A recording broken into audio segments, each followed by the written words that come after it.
Hi everyone, this is Alan Phillips, and this is a presentation for the Homeland Security and Emergency Management 607 course for the University of Alaska in Fairbanks.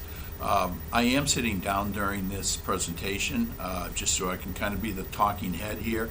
My video, when I record, gives too much glare off the screen and I can't figure out how to get rid of the glare, so sitting down here I can get a better presentation, whereas I stand up and I have to move the camera and it gives a worse glare. So let's give this a try for this presentation, and we'll see if this is any better moving forward. So I did put a little bit about the assignment where Professor Alexander had asked us to look for to select a business and to find some different physical security aspects about that business and to report on them. He did give us the option of using our own home. My first thought was to use my work environment. However, being a state emergency management agency, there are security concerns that I could not, discuss via the video. So I decided just to make it easier and to do my own home. I do have a lot of safety features in my home that were added since I moved in there last August. So to that end, this is my home. I moved in there last August 9th.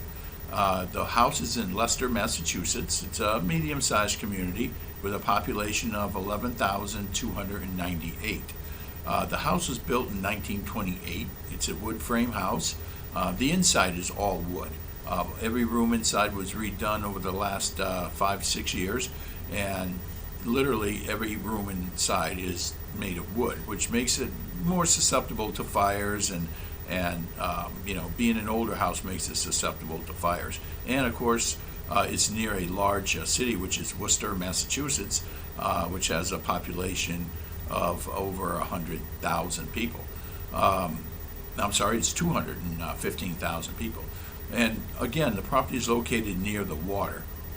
This also being near the water, there's a lot of animals going back and forth to go to the water in the woods, which are across the street, and so on. So, to that end, we needed some security and some safety measures for our house. So we'll look first at the vulnerabilities that we have in that area. So what are the vulnerabilities? Safety from intruders. Being close to a major city does leave one open to some of the issues that come along with some major cities, and that could mean more crime and more people who want to intrude into your home. When you live next to a large city, people typically will go to the outlying communities to perform these acts. Safety from natural disasters. In Massachusetts, we face a lot of natural disasters. We face flooding, we face snowstorms, we face hurricanes, tornadoes, thunderstorms. So all of these are natural disasters that we could face. And what if we were away at the time? We would want to know about our home and make sure that it's safe. Safety from man-made disasters. There is a nuclear power plant in Massachusetts, and there's 2 neighboring East Coast states also have nuclear power plants. And there are other man-made hazards, like cyber attacks. There's things such as shooters and people breaking in and so on. And then we want to look at safety from other hazards, such as hazardous material spills and the like. So the first thing I have on here as a safety feature is door locks, physical key and lock security measure. That the door locks we had when we moved into the place were not sufficient, so we added a lock, number one, and number two, we changed all the cores, so they're all new locks. And then you can see my outlying buildings. I have a shed and a garage, and those are also kept locked with a padlock and key. Again, they're fairly effective, but they are easy to defeat.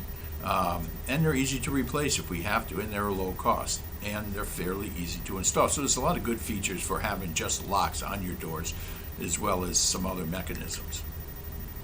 Motion lights. I have motion lights on the back of my house and my garage. These are floodlights, and when you walk into the field, the motion lights will come on. They provide safety, number one, if you're coming in late at night, and they also provide security. When intruders see the lights come on, they tend to run. They're very easy to install. They provide light and safety, and they're hard to defeat. There's no way for an intruder to shut those off unless they go inside the house. The only other mechanism would be to kill the power, and again, they have to get inside the house other than cutting a major line out front, which would probably fry them and it wouldn't do them much good. I have video cameras. Having worked in security for a number of years, I've used video cameras often. These cameras are a little different than the ones I've used in the past. The ones I used in the past capture things usually that happened already, and then you're going back and looking at the tapes, unless you're watching it live view. These cameras will send a signal wherever I'm at. So if I'm in Florida and I'm concerned with my house, or somebody steps onto my property, I'll get a signal notifying me of that. There's 3 cameras. They cover all 4 sides of my house. Cameras are hard to defeat. I guess realistically there's a way to get them inoperable, but usually by then you've already been captured on the camera. They're a medium cost. These are a couple $100 a piece. They were very easy to install. They're screw-in. Simply screw the mount in. They're battery operated. They'll cover your home while you're there or while you're away. And I have a solar charger attached to each one, so I never have to change the batteries. The rechargeable batteries, and the sun just does the work for me. So as I said, here's a picture of another camera. This one is, again, at the front of my house. As I said already, they're motion activated and battery powered, solar charged. I can enlarge or shrink the photos. I can look at a specific aspect of a photo and change it. I can view it live when I'm on vacation. If I get a notice that somebody's at the front of my house, I can go on and I can speak to that person. I can look at the video and physically speak to that person. I can hear sound. I can hear people talking. They have lights on them, which come on automatically, or I can turn them on myself if I want them to be on at night or so on.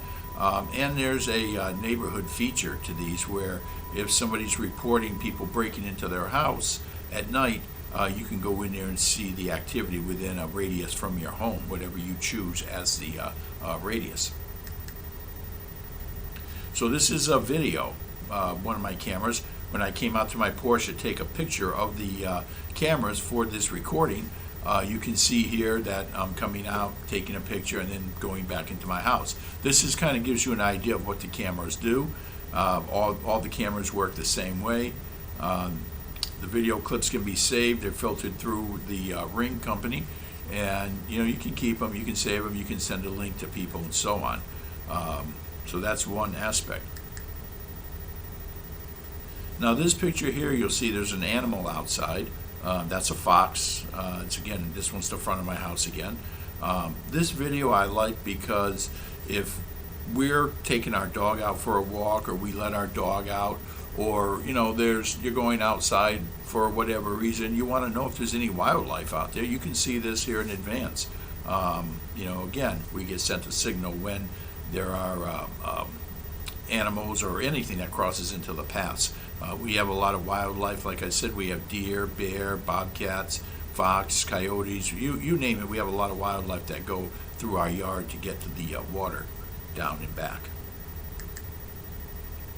So fire and carbon monoxide detectors. When I moved into the house, there was one in the upstairs and one downstairs. However, I did not think that was sufficient, so I went through and put in a fire smoke detector in every room and a carbon monoxide detector in most of the rooms. This kind of helps out in a house that's older. You never know if a furnace is going to back up, or again, having a house that's all wood inside and outside and that's older, they are more susceptible to fires. So this should give plenty of notice. Again, this here is there's no really maintenance to them other than changing the batteries yearly. They provide safety and security, and it's a fairly cost-effective way to provide some safety and security for your home. Cabinet locks. This is simply a child lock on the cabinet. If you look underneath, that's where we store all of our chemicals. The picture is a little bit blurry. I apologize for that. But again, we store all of our chemicals in here. So if we have kids or grandkids or anybody over to the house, I'd be concerned with them crawling around and getting into chemicals. But this here will not allow the door to open more than, say, an inch. unless you push on the lock on the top to open it. You know, again, they're used mainly for child safety. They can be defeated if a child's old enough and smart enough to open them. And they're a very low cost, literally pennies to install those, and they're very easy to install. So here is a central alarm station. This here will allow the homeowner to call a medical emergency, police, or fire department should something be going wrong while they're there, and it will also alert them if there's anybody trying to break into the house. This is professionally installed. It is hard to defeat. And you know, the first thing you might think of, well, if they cut a wire, they can defeat your alarm system. However, this also has a battery backup as well. So they have to cut the wire, have to cut the alarms, or have to take out the battery backup, which they would have to go into the basement to do. And then on top of that, they can't defeat the fact that once those two items are done, it automatically, the central alarm automatically notifies the PD as well. So, you know, there's a lot of great features for this. Does carry a monthly cost to it. You know, when we moved in, this was not hooked up all the way, so we continued with the hooking it up.